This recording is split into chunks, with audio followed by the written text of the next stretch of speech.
మిరపనార అయితే ప్రజెంట్ ఇలా ఉండడం అయితే జరిగిందనమాట. మన మిరపనార ఇలా బెడ్లు చేసుకొని పొలంలోనే పెంచుకోవడం జరుగుతుంది. మన మిరపనార వచ్చేసి ఇలా ఉంది. ఎటు చూసుకున్నా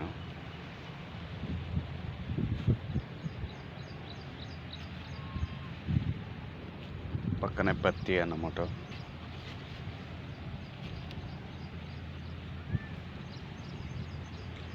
ఇలా ఉంది. ఎటు చూసుకున్న మిరపనార జర్మినేషన్ అయితే బ్రహ్మాండంగా వచ్చింది.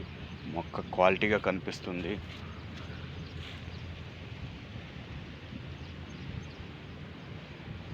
ఈ మొక్కను చూసుకున్నా ఇలా పెంచుకోవడం జరిగింది అన్నమాట.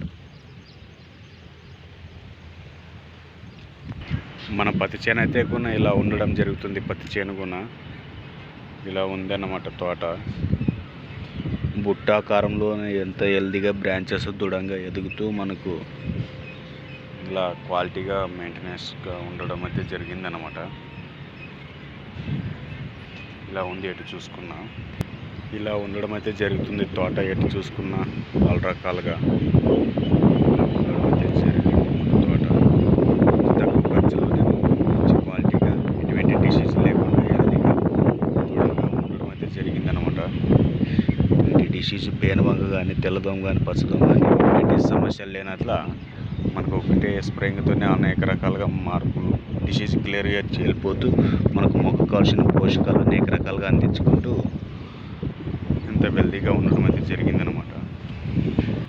చెట్టు పుట్టాకారంలోనే వస్తూ మనకు సైడ్ బ్రాంచెస్ కానీ గ్రోతింగ్ కానీ ఇలా బ్రాంచెస్ ఇలా చూసుకున్న అనేక క్వాలిటీగా ఉంటూ ఇలా ఉందన్నమాట. పత్తిలో కానీ అనేక రకాలుగా అప్డేట్ వస్తూ ఉంటాం అనమాట ఈ తోటకు సంబంధించింది.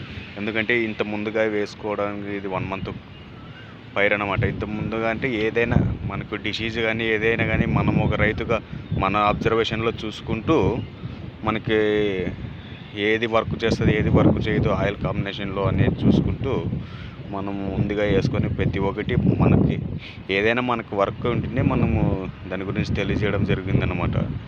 ఇలా ఉంది మన తోట అప్డేట్ అయితే. ఇటు చూసుకున్నా ఈ కంపౌండర్ ఇలా చూసుకున్నా